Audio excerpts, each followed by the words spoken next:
Story 1. The Whispering Shadows. I moved into my grandmother's old house, excited to breathe new life into its worn-out walls. It was a beautiful old place, full of memories and charm, and I felt a deep connection to my family history. But almost immediately, I began to hear whispers at night. Soft, unintelligible murmurs that sent chills down my spine. I brushed it off as my imagination, the creaking of the house settling. But one night I awoke to the sound of my name being called, faint but unmistakable. "Lily, come here." I bolted upright, heart racing. The voice felt so real, yet so distant. I followed the sound, drawn to the attic which I had yet to explore. As I reached the top of the stairs, I saw shadows flickering in the corner of the room. My breath caught in my throat, and I hesitated. Compelled by an unexplainable force, I stepped inside. The whispers intensified, growing louder and more frantic, as if they were urging me to join them. Suddenly, the door slammed shut behind me. Panic set in as I realized I was trapped. In the darkness, I felt a cold hand brush against my arm. I screamed, my voice echoing off the walls, and pounded on the door. But the whispers morphed into sinister laughter. Just when I thought I might be lost forever, the door creaked open. I stumbled out into the hallway, gasping for breath, never looking back. I fled the house that night, vowing never to return. As I drove away, I could still hear the faint whispers in my mind, a chilling reminder that some places hold secrets better left undisturbed. Story 2. The Abandoned Nursery. The thrill of exploring an abandoned hospital was too tempting to resist. I had heard stories about the place, tales of lost children and ghostly apparitions. When I found the nursery, a wave of excitement washed over me. The peeling wallpaper and dusty toys painted a picture of a long-forgotten childhood, yet an unsettling feeling crept over me as I stepped inside. Almost immediately, I heard the soft sound of a child giggling, a sound so innocent it felt out of place. My heart raced as I looked around, half expecting to see a ghostly figure. But the room fell silent, leaving only the sound of my breathing. I shook my head, convincing myself it was just my imagination. Suddenly, the lullaby began playing from an old music box in the corner. The notes rang out, sweet yet haunting, and I felt the hair on the back of my neck stand up. As I turned to leave, the door slammed shut behind me. My pulse quickened, and I pounded on it, calling for help. But the giggling grew louder, echoing in my ears like a taunt.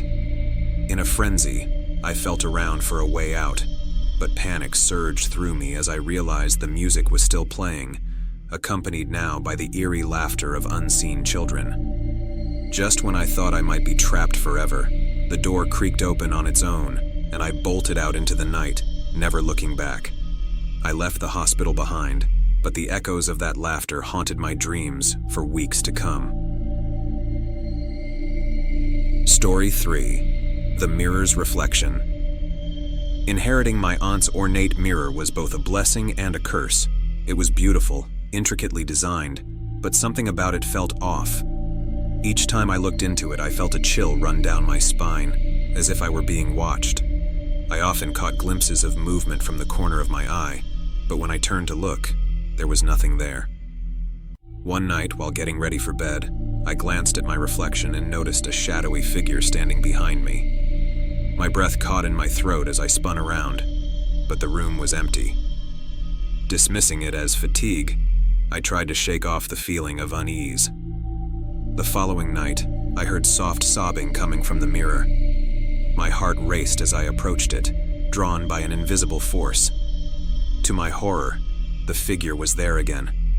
This time it looked desperate, its hands pressed against the glass as if trying to break free. I reached out, my fingers trembling, and in an instant, the reflection morphed into my aunt's anguished face.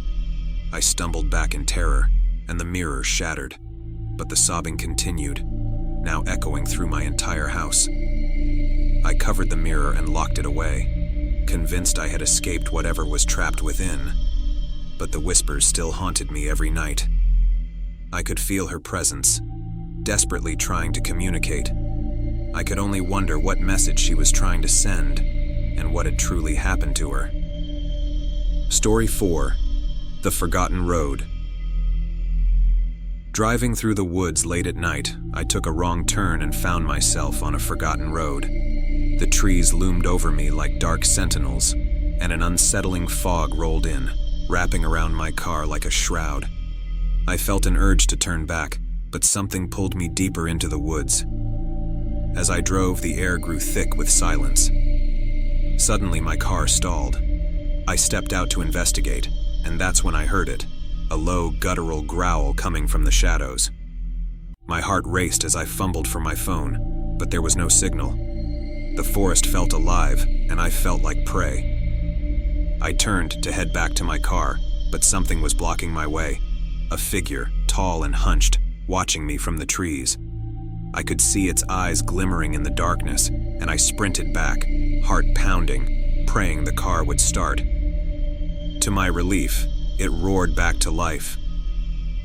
As I sped off, I glanced in the rearview mirror to see the figure dissolve into the fog, leaving only the oppressive silence behind. The next day, I tried to find that road again, but it was as if it had never existed. I've since learned to trust my instincts, knowing that sometimes the woods hold secrets that should remain hidden. Story 5. The Hidden Room. When I bought my new home, I was thrilled to discover an old bookshelf that hid a secret door. My excitement quickly turned to dread when I opened it and found a small, dusty room filled with old photographs of previous owners, each one looking more disturbed than the last. Their eyes seemed to follow me as I entered, sending a shiver down my spine.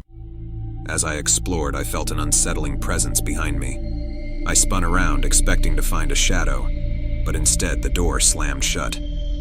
Panic flooded my senses as I tried to push it open, but it wouldn't budge. I was trapped. Suddenly, I heard whispers circling around me, each one more frantic than the last.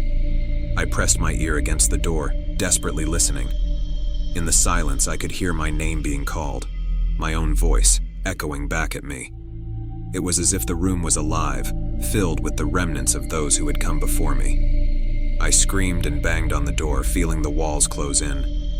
Just when I thought I would suffocate in darkness, the door finally swung open, and I stumbled out, gasping for air.